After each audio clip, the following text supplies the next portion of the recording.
I'd been running on fumes for weeks, maybe months. Work had turned into a relentless beast, gnawing at my nerves until I couldn't tell day from night.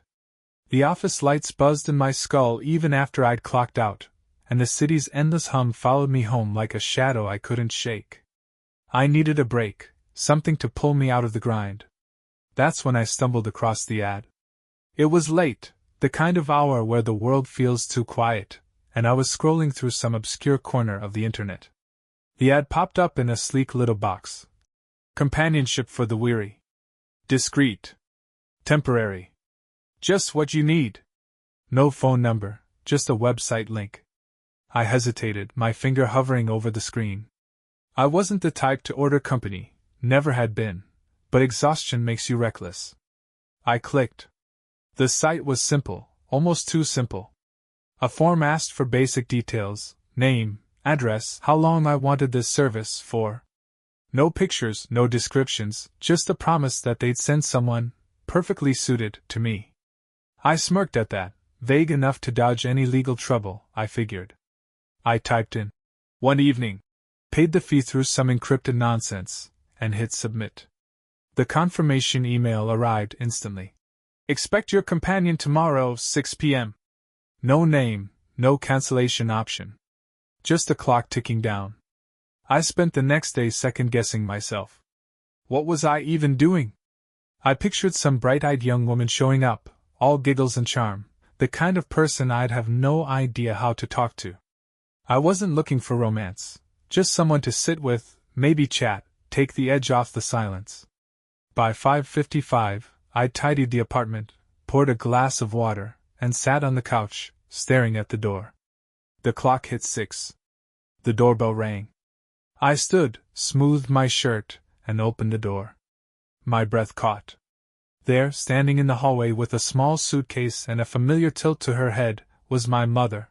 For a moment, I couldn't move. The woman before me wasn't just some stranger who happened to resemble my mother, she was my mother. The same graying hair pulled into a loose bun, the same sharp green eyes that could spot a lie from across a room. She wore a coat I'd seen 100 times, olive green with a little tear near the cuff she'd never bothered to mend. My mind scrambled for an explanation, but all I could manage was a weak, "Mom?" She smiled, that warm, lopsided smile I'd known since I was a kid, and stepped inside without waiting for an invitation. "Good to see you too, Daniel," she said, setting her suitcase by the couch.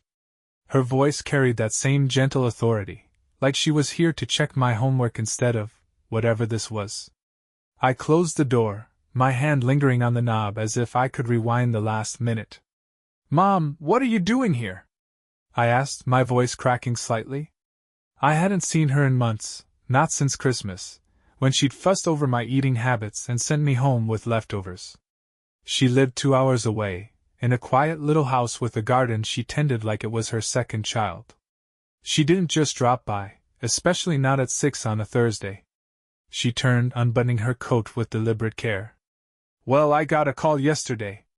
Said you needed company, that you'd been working too hard. They gave me your address and told me to be here by 6. So here I am." She hung the coat on the rack by the door, revealing a sweater I'd given her years ago, blue, with a subtle pine tree pattern. My stomach twisted. "A call?" I echoed. "From who?" My thoughts raced back to the website, the cryptic form, the payment. Had I been scammed? Hacked? How did they even know about her? I hadn't entered anything about my family, just my name and address. My mother, oblivious to my spiraling, patted the couch beside her. "Sit down, Daniel. You look pale. Have you been eating properly?" She was already slipping into her usual rhythm, concern laced with a hint of scolding. I sat, more out of habit than choice, my mind still reeling. The ad had promised someone, perfectly suited to me. Was this their idea of a joke? Or something else entirely? I stared at her, my mother, sitting there on my couch like she just popped over for tea. Her hands folded neatly in her lap, and she tilted her head, waiting for me to answer her question about my eating habits. I couldn't focus on that, not when every nerve in my body was screaming that something was wrong. "Mom!" I said, forcing my voice to steady. Who called you? What did they say, exactly? She blinked, as if surprised I was pressing the issue. Oh, it was a woman's voice. Pleasant, professional. She said she was from some service, didn't catch the name, and that my son had requested companionship for the evening. Said you'd been under a lot of stress and needed someone to help you unwind. She knew my name, your name, everything. Her brow furrowed slightly. I thought maybe you'd arranged it as a surprise visit. A surprise visit? I nearly laughed, but it caught in my throat. No, I didn't. I mean, I didn't ask for you. The words tumbled out before I could soften them, and her face shifted, hurt flickering in her eyes before she masked it with a tight smile. Well, I'm here now, she said, brushing it off with that stubborn cheer she'd always used to smooth over awkward moments. Might as well make the most of it. Have you got anything to eat in that kitchen of yours, or am I cooking from scratch? She started to stand, but I grabbed her arm gently, just enough to stop her. Wait. This doesn't make sense. I didn't tell anyone about you. I didn't even give them my phone number. My grip loosened as suspicion gnawed at me. Did they say anything else? Anything strange? She sat back down, studying me now, her motherly instincts kicking in. Not really. Just that I'd be paid for my time, handsomely, I might add, and that you'd be expecting me at 6. They wired the money this morning, straight to my account. I checked. She paused, then added, I figured it was one of those modern things you young people do. Hiring company online. I didn't think too hard about it. Paid? My head spun. The service I'd paid had turned around and paid her? This wasn't just a mix-up, it felt orchestrated. But why? I forced a smile, trying to keep her calm while my thoughts raced. Let's eat, I said, buying time. I've got some pasta. We'll figure this out after. I led her to the kitchen, my apartment feeling smaller with every step. The normalcy of her presence, her quiet humming as she rummaged through my cabinets, clashed with the storm in my head. I filled a pot with water, set it to boil, and watched her pull out a jar of sauce like she'd lived here all along. You've got no garlic, she said, clicking her tongue. How do you cook without garlic? Mom, I manage, I replied, trying to match her casual tone. But my eyes kept drifting to her suitcase by the couch, a small, battered thing she'd had since I was a kid. Why bring a suitcase for one evening? The question gnawed at me, but I held it back. I needed to keep her talking, figure out what she knew. As the pasta bubbled, she leaned against the counter, wiping her hands on a dish towel. You've been quiet lately, Daniel. No calls, no visits. I was starting to worry. Her voice was light, but I caught the edge, guilt she was nudging my way.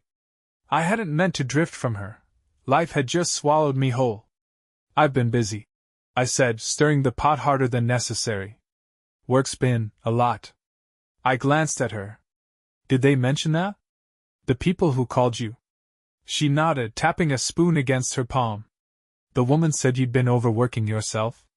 That you needed someone to bring you back to earth. Her words, not mine. I thought it was sweet, in a strange way. She chuckled, but I didn't join her. Bring you back to earth. That wasn't in the ad, wasn't in my request. How did they know so much? The water boiled over, hissing on the stove, and I jolted to turn it down. My mother stepped in, nudging me aside with a practiced ease. Let me handle this. You sit. I obeyed, sinking into a chair as she drained the pasta and mixed in the sauce.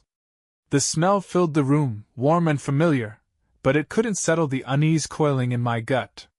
We ate at the table, her chatting about her garden, how the roses were thriving, how the neighbor's cat kept digging up her tulips. I nodded along, half listening, my mind picking apart every detail she'd given me. A woman's voice. A payment. My stress levels. Someone had stitched this together with precision, and I didn't like the shape it was taking.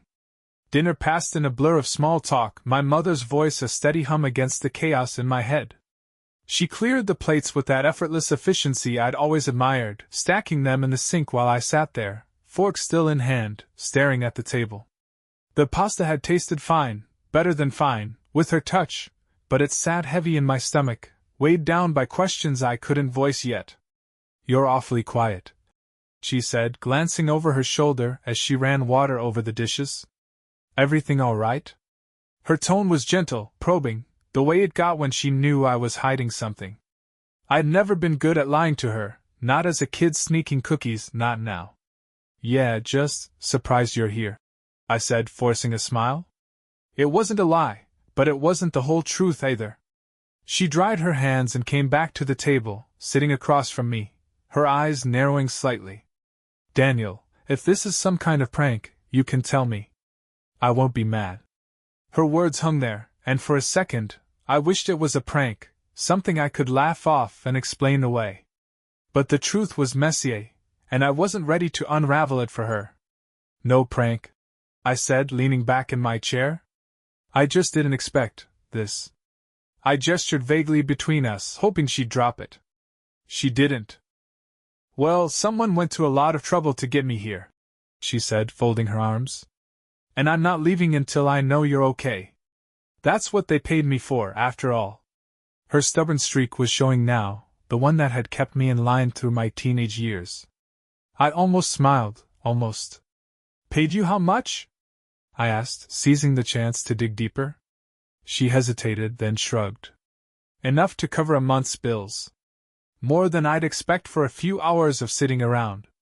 Her casual tone didn't match the jolt that hit me. A month's bills? That was no small sum. Whoever was behind this wasn't just playing games, they had resources. I stood, needing to move, and paced to the window. The city lights blinked back at me, indifferent. "Mom, did they give you anything else? A number to call back? Instructions?" My voice tightened, and she noticed. "Just the time and place," she said, watching me closely. "And a note to be yourself." Odd, I thought, but I figured it was part of the deal. Be yourself. The phrase stuck in my craw, sharp and deliberate. I turned back to her, my unease hardening into something colder. Someone knew us, knew me, too well. I couldn't sit still anymore. The room felt too small, the air too thick with questions I couldn't answer. My mother watched me pace, her expression shifting from concern to curiosity. "Daniel, you're acting like a caged animal," she said, her voice cutting through the fog in my head. "What's going on?" "I don't know," I admitted, stopping by the couch where her suitcase sat. It stared back at me, a silent witness to this bizarre evening. "But I'm going to find out." I grabbed my laptop from the coffee table and flipped it open, the screen glowing to life. If this service had orchestrated this, there had to be a trail, something I'd missed. "What are you doing?" she asked, standing now, hovering near the armrest. I didn't answer right away, my fingers already flying across the keyboard. I pulled up the website again, that sleek, minimalist page with its vague promises. The form was gone now, replaced by a single line. "Service in progress. Thank you for your trust." No contact info, no back button. I clicked anyway, desperate for a crack in the facade. Nothing. "Daniel?" Her voice sharpened, pulling me back. I glanced up, meeting her steady gaze. "I ordered something online," I said, the words spilling out before I could stop them. "A companion for tonight. To relax. I thought it'd be someone else." Her eyebrows shot up, but she didn't interrupt. "I didn't expect you. I didn't tell them about you. So how did they know?" She crossed her arms, processing. "You mean you paid for some stranger to show up, and I got dragged into it instead?" There was no judgment in her tone, just confusion, mirroring my own. "Exactly. And they paid you. It's not adding up." I turned back to the screen, digging into my email for the confirmation. There it was, the timestamp, the payment receipt, a generic, support, address. I fired off a message, short, sharp, demanding answers, then leaned back, rubbing my temples. My mother stepped closer, peering at the screen. "Whoever they are, they've got money to throw around. And they're watching you, sounds like." Her practicality cut through my spiraling thoughts. What did you tell them about yourself? Nothing, I said, frustration creeping in. Just my name and address. That's it. But as I spoke, doubt flickered. Had I missed something? A leak somewhere? I opened another tab, searching the site's domain. Nothing but a privacy shield and some offshore registration. Dead end. She tapped the suitcase with her foot. Well, they told me to pack for a night. Guess I'm staying until we sort this out. The word staying hung in the air, and I nodded absently, still glued to my laptop. My mother's decision to stick around felt inevitable. She'd never been one to leave a puzzle unsolved, especially if it involved me. But her suitcase, that little detail, kept tugging at me. A night, she'd said. The service had told her to pack for a night. Why? Mom, I said, closing the laptop with a soft click. Can I see what's in your suitcase? She blinked, surprised, then shrugged. Go ahead. It's not much, just what I thought I'd need. She dragged it over, setting it between us on the floor. I unzipped it, half expecting something ordinary, pajamas, a toothbrush, maybe a book. Instead, I found a neatly folded sweater, mine, from years ago, one I'd left at her house, and a small, sealed envelope tucked into the side pocket. My stomach dropped. What's this? I asked, holding up the envelope. It was plain white, no writing, but it felt heavy, like it held more than just paper. She frowned, leaning closer. I didn't pack that. Someone must have slipped it in. Her voice tightened, and I saw the first flicker of unease cross her face. I tore it open, careful but quick, and pulled out a single sheet of paper. The words were typed crisp and cold. Ask him about the letter. He'll know. Below it, a key, a small, brass thing with a worn edge, taped to the page. Daniel? My mother's voice was soft now, wary. What letter? I stared at the note, my pulse hammering. I don't know, I said, but it felt like a lie. A memory scratched at the back of my mind, something old buried. I turned the key over in my hand, its weight unfamiliar yet haunting. Had I seen it before? My mother reached for the paper, reading it herself, her lips pressing into a thin line.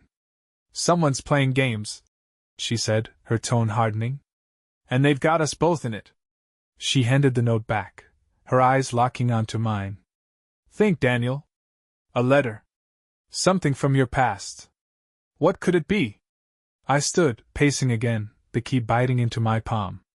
My past was a cluttered mess, jobs, moves, arguments, but nothing stood out. Not yet. I need to check something, I muttered, heading for the closet.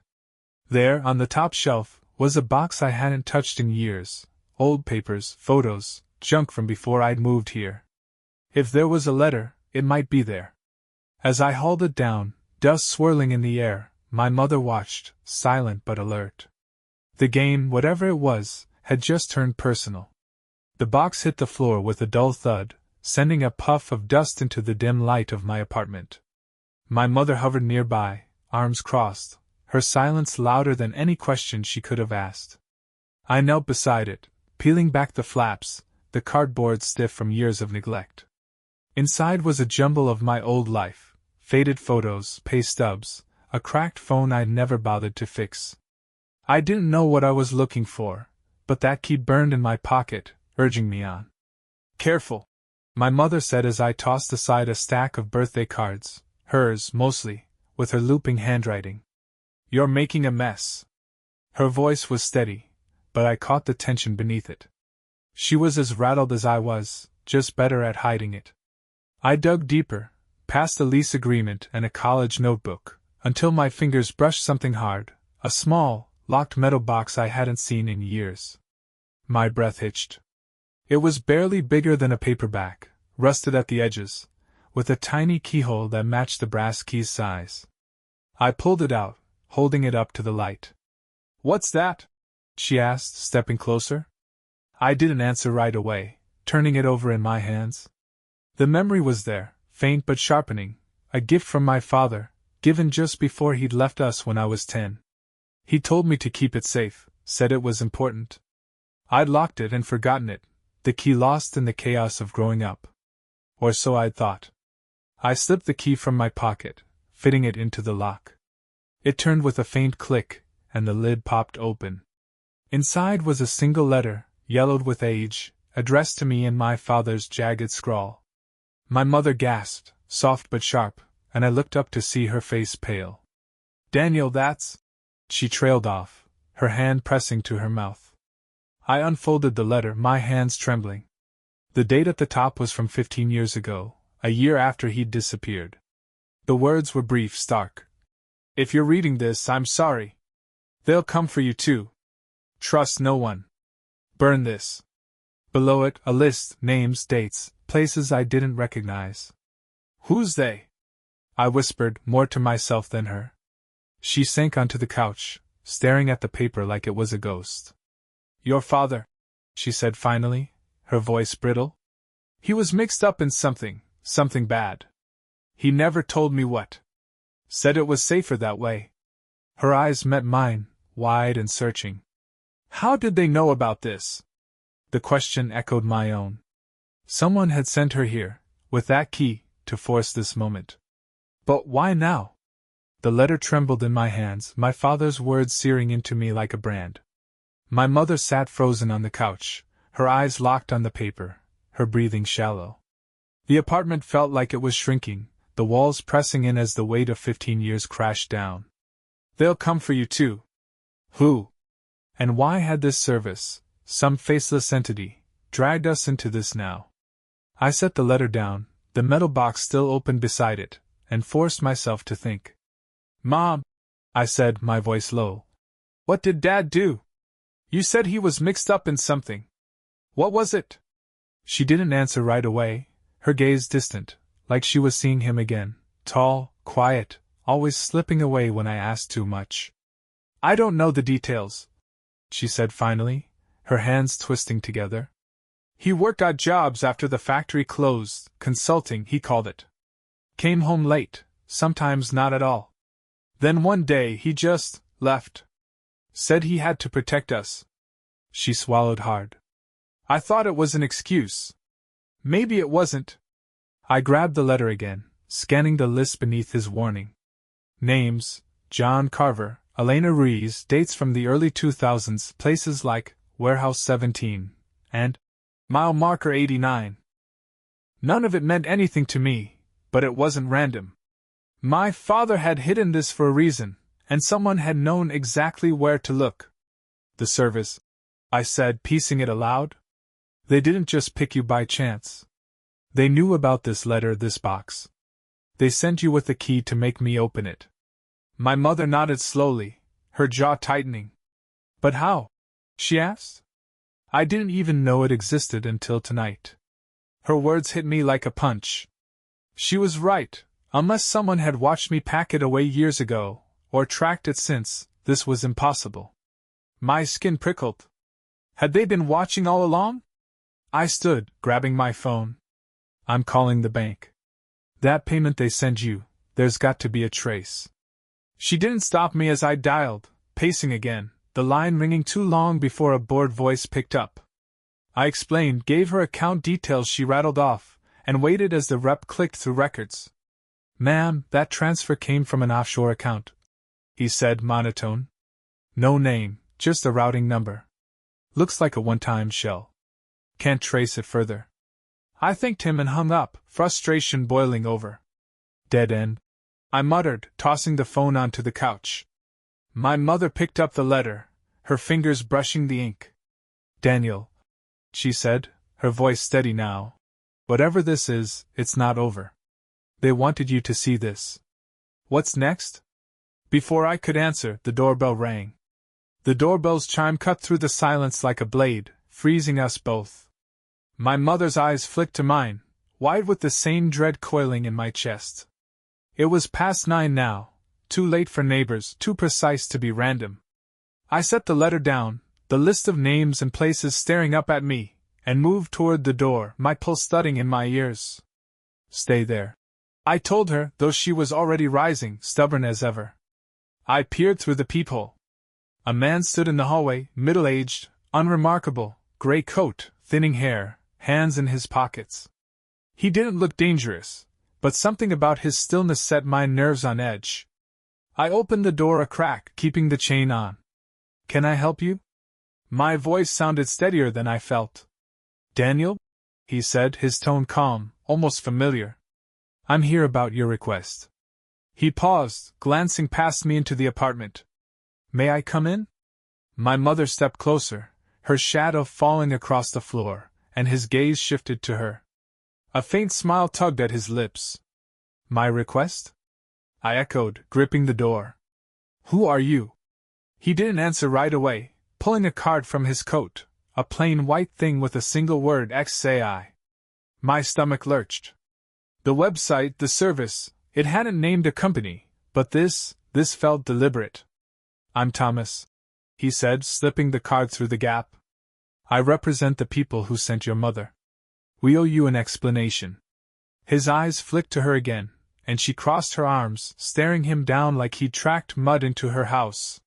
"You owe us more than that," she snapped. "What's this about?" "That letter, the key. How do you know my husband?" Thomas raised a hand, placating, and I unhooked the chain, letting him in. Whatever this was, I needed answers. He stepped inside, scanning the room, the open box, the letter on the table. "Your father worked for us," he began, his voice measured. 15 years ago, he was part of a project, data collection, behavioral analysis. Cutting-edge stuff. He was good, too good. When he realized how deep it went, he tried to leave. Thomas met my gaze. "He didn't make it easy for us." My mother sank onto the couch, her face ashen. "You're saying he didn't just walk out? You did something to him?" Her voice cracked, and I moved to her side, my hand on her shoulder. Thomas shook his head. "He disappeared on his own. Left that letter as insurance, we think. We've been tracking it, and you, ever since. When you signed up for our service, Daniel, we saw an opportunity." He gestured to my mother. "She was the perfect trigger." "Trigger?" I snapped, anger flaring. "You used her to get to me? Why?" He sighed, pulling a small device from his pocket, a sleek, blinking thing that looked like a remote. "Your father hid something else, something we need. That list in the letter, it's coded. You're the key to cracking it. Stress, isolation, they dull the mind. We brought her to sharpen yours, to force you back to this moment." I stared at him, then at the letter, the names and dates swimming before me. A code? My father had never taught me codes, never hinted at secrets. But as Thomas spoke, a memory flickered, nights at the kitchen table, him scribbling numbers, laughing when I guessed their meaning. Had he buried it in me, waiting for this? "What happens now?" my mother asked, her voice steel again. Thomas pressed a button on the device, and it beeped once. "We wait," he said. "You'll figure it out, or you won't. Either way, we're watching." He turned to leave, pausing at the door. "Oh, and Daniel? The service fee's been refunded. Consider this family business." The door clicked shut, and silence fell. My mother took the letter, her fingers trembling, and I stared at the list, the weight of my father's shadow settling over me. They'd played us both, but the game wasn't over. Not yet.